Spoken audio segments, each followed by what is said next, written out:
შთამბეჭდავია ის შედეგი, რასაც ამ მეთოდით შეიძლება მიაღწიო.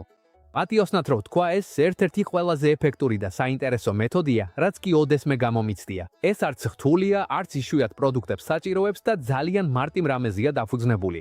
ეს არის უძველესი მეთოდი, რომელიც ბევრმა არ იცის და დღეს ნაბიჯ-ნაბიჯ აგიხსნი. ადამიანების უმეტესობა კალმებს აკეთებს და მხოლოდ ერთ მცენარეზე კმაყოფილდება.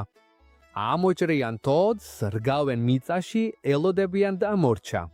მაგრამ ძალიან ცოტა ადამიანი ფიქრობს იმაზე, შეიძლება თუ არა იმავე ტოტმა მეტი მოგცეს, შეუძლია თუ არა იმავე ხეს ორი მცენარე წარმოქმნას ერთის ნაცვლად. და პასუხი არის კი. და როცა მიხვდები რატომ მუშაობს ეს, ვეღარასდროს გაამრავლებ მცენარეს ძველი მეთოდით. ეს მეთოდი არც საიდან არ გაჩენილა. ის შთაგონებულია იმით, თუ როგორ ამრავლებდნენ ხილს პირველი ინგლისელები, რომლებიც ჩრდილოეთ ამერიკაში ჩავიდნენ. მათ არ ქონდათ სანერგეები, არ ქონდათ ქიმიური ჰორმონები, არ ქონდათ სახელმძღვანელოები. ისინი აკვირდებოდნენ ბუნებას, ხვდებოდნენ როგორ რეაგირებდა ხე და აკონტროლებდნენ ტენიანობას. აი ასე გაჩნდა ასეთი ტექნიკები. ახლა კი გადავიდეთ პროცესზე, რადგან სწორედ აქ არის განსხვავება სწორად გაკეთებასა და კალმის დაკარგვას შორის და არავის უნდა კალმის დაკარგვა. პირველი რასაც ვაკეთებთ, ტოტის მოჭრაა. და ეს მნიშვნელოვანია თავიდანვე გაუსვათ ხაზი. ჩვენ არ ვაკეთებთ აგუც. ტოტი მთლიანად მოჭრილია, ის დედამცენარეს აღარ ეკუთვნის. ეს კალამია პირველივე წუთიდან. ჭირდება დაახლოებით 55 სანტიმეტრის სიგრძის კალამი. ამ შემთხვევაში მე გავაკეთებ ლეღვით, რადგან ძალიან მადლიერია, მაგრამ ეს მეთოდი შესანიშნავად მუშაობს ციტრუსებზე, ბროწეულზე, ზეთიხილზე და უმეტეს ხეხილოვან ხეებზე. ახლა ვიღებთ ტრადიციურ რკინის ნალებს და ამას ძალიან კონკრეტული ფუნქცია აქვს. ეს ნაწილი მნიშვნელოვანია. ვდებთ კალამს ნალზე და ნელ-ნელა ვუყვებით, ვახრით მავთულით ან პლასტმასის სამაგრებით, სანამ ზუსტად ამ ფორმას არ მიიღებს. ვტოვებთ, რომ ზემოდან გამოჩნდეს 7, 8, 9 ან თუნდაც 10 სანტიმეტრი თითოეულ მხარეს. ეს იქნება საჰაერო ნაწილი. როცა კალამი უკვე გადახვეულია, დამაგრებულია და ნალზე მიბმულია, ახლა მოდის მეთოდის ერთ-ერთი ყველაზე მნიშვნელოვანი ეტაპი. ახლა კალმის ქვედა ნაწილში, ზუსტად იმ ადგილას, რომელიც ნალთან ერთად მიწაში ჩარჩება, გავაკეთებთ ორ ფანჯარას, ორ სუფთა ჭრილს. ამ ორ ადგილას ვაცლით ქერქს, სულად ვაშორებთ ზედაპირულ ცოცხალ ხეს და კარგად ვფხეკთ კამბიუმს, თუ აქვს, სანამ სუფთა ხე არ დარჩება. და რატო ვაკეთებთ ამას? იმისთვის, რომ მცენარე იძულებული გავხადოთ რეაგირება მოახდინოს ზუსტად ამ ადგილზე, რათა ფესვები სწორედ ამ ფანჯრებიდან ამოვიდეს. ფანჯრების გაკეთების შემდეგ პირდაპირ ჭრილობებზე უსვამთ ალოე ვერას. ალოე ხელს უწყობს დაფესვიანებას და ეხმარება ხეს სწორად შეხორცებაში. შემდეგ ვაყრით დაფქულ დარიჩინს, რომელიც ბუნებრივი სოკოს საწინააღმდეგო საშუალების როლს შეასრულებს. ახლა ვეძებთ ფართო ქოთანს, სადაც ნალექი თავისუფლად მოთავსდება. სრულად ვათავსებთ მთელ კომპლექტს და მთლიანად ვფარავთ ნალექს და კალმას. გარეთ ტოვებთ მხოლოდ ზედა ნაწილს, იმ რამდენიმე სანტიმეტრს, რომელიც ადრე დავტოვეთ. ასევე სუბსტრატიც უნდა იყოს კარგი, ფხვიერი, ჰაეროვანი მიწა, რომელიც კარგად ატარებს წყალს და მორწყვაზე არ იკუმშება. ჩვენ არ ვეძებთ ძლიერად განოყიერებულ მიწას. გვჭირდება მიწა, რომელიც ინარჩუნებს საჭირო ტენიანობას და აძლევს ფესვს სუნთქვის საშუალებას. აქ ბევრი ადამიანი უშეცდომოდ უშვებს შეცდომას.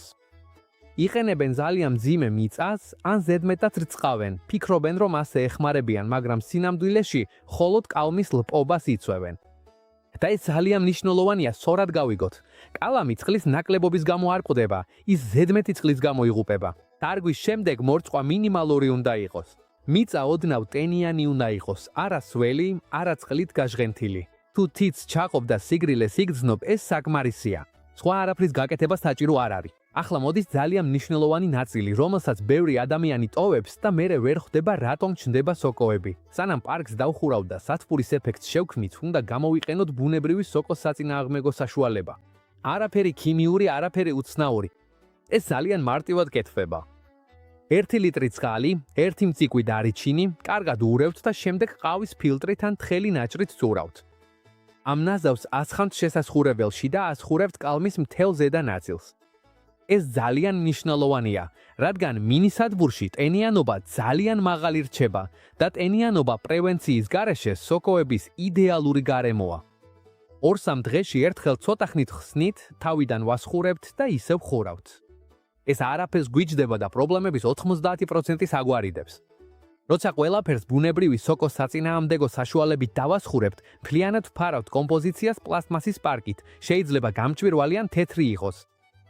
თავარია, რომ პარკი სინათლეს ატარებდეს. პარკი უნდა ფარავდეს მთელ ნერგს, მათ შორის ზედა ნაწილსაც და კარგად უნდა დავხუროთ, რომ სათბურის ეფექტი შევქნათ. ეს ნაბიჯი ძალიან მნიშვნელოვანია. რატო ვაკეთებს ამას? იმიტომ რომ ნერგს ძალიან მაღალი ტენიანობა სჭირდება, რომ არ გამოშრეს, სანამ ფესვებს გამოიყვანს. ეს ერთ-ერთი მთავარი მიზეზია, რის გამოც ბევრი ნერგი ვერ ხარობს. ბევრი ადამიანი არ იყენებს სოკოვანი დაავადებების პრევენციას და არც სათანადო ტენიანობას ინარჩუნებს. და ამ მუდმივი ტენიანობის გარეშე ნერგს ფესვების გასაყვანად საჭირო პირობები არ აქვს. პარკის დახურვის შემდეგ ქოთანს ვდგამთ არაპირდაპირი სინათლის ადგილას, არასდროს პირდაპირ მზეზე. პირდაპირი მზე ნერგს აშრობს და მთელ წინაშრომას აფუჭებს. ვირჩევთ მშვიდ ადგილს, სადაც ქარი მუდმივად არ უბერავს. ეს მნიშვნელოვანია, რადგან თუ პარკი მუდმივად მოძრაობს, შეიძლება კვირტებს შეეხოს, ნერგი გადაადგილოს ან დამაგრებები მოადუნოს. მიზანი ძალიან ნათელია. ნერგი უნდა იყოს რაც შეიძლება უძრავად, რბილ და მუდმივ სინათლეში, უეცარი ცვლილებების გარეშე. ასე მცენარე ენერგიას თავდაცვაზე არ ხარჯავს და ახლა მთავარზე კონცენტრირდება, ფესვების წარმოქმნაზე. თუ კვირები გადის და ზემოთ ყლორტებს ვერ ხედავ, ნუ ინერვიულებ. ხშირად მცენარე ჯერ ქვემოთ მუშაობს, ჯერ სიცოცხლეს ამყარებს და მერე იწყებს ყლორტვას. ასეთი ტიპის გამრავლება ტრადიციულად ყოველთვის კლებადმთვარეზე კეთდებოდა. ეს სრულწმენა არ არის, ეს დაკვირვებაა. კლებადმთვარეზე წვენი ქვემოთ მიდის და მცენარე ფესვზე უკეთ რეაგირებს. ამიტომ ძველებიც და ინგლისელებიც, რომლებიც ამ ტექნიკებს იყენებდნენ, ამ პერიოდს პატივს სცემდნენ. კვირების გასვლასთან ერთად შევამჩნევთ, რომ ნერგი უფრო მტკიცე და გამძლე ხდება. ეს უკვე ნათელი ნიშანია იმისა, რომ რაღაც ხდება ქვემოთ, მიცაში და ბევრ შემთხვევაში პატარა ყლორტებიც დაიწყებენ გამოჩენას. როგორც კი ამ გამძლეობას შევამჩნევთ ნერგში, დაახლოებით 5-დან 6 კვირაში დგება სიმართლის მომენტი. ეს ის დროა, როცა უნდა შეამოწმოთ, ნამდვილად იმუშავა თუ არა ამან. აქ არამეირი ხრიკი არ არის. უბრალოდ ფრთხილად ვაბრუნებთ ქოთანს და მთლიანად ვიღებთ ცოცხალ ნალის ფორმას, ანუ ნერგს ნალთან ერთად. ამ დროს ჩანს მთელი შრომა. ჩდება მართლაც გასაოცარი რაოდენობის ფესვები. ჯანთელი, თეთრი, ძლიერი ფესვები. შთამბეჭდავია, ყოველგვარი ეჭვის გარეშე. მაგრამ აქ არ მთავრდება ყველაფერი, რადგან ეს მეთოდი, როგორც თავიდანვე ვამბობდით, არა მხოლოდ ფესვების გასაზრდელად გამოდგება, არამედ გასამრავლებლადაც. იმ ორი ფანჯრის წყალობით, რომელიც დასაწყისში გავაკეთეთ, ახლა შეგვიძლია თავი დავირწმუნოთ იმით, რომ ზუსტად შუაში გავჭრათ და ერთი მცენარის ნაცვლად ორი დამოუკიდებელი მცენარე მივიღოთ იმავე დროში. ერთი ტოტიდან ორი ხეხი. ნუ თუ ეს ტრადიციული მეთოდი ნამდვილი საოცრება არ არის? მარტივი, ბუნებრივი და საოცრად ეფექტური. ახლა მითხარი, იცოდი ეს მეთოდი თუ პირველად ხედავ? თუ გამოგადგა, კომენტარში დაწერე და გაუზიარე ვინმეს, ვისაც ხეხილი აქვს, რომ ეს ცოდნა არ დაიკარგოს. დიდი ჩახუცება და მომავალ ვიდეომდე.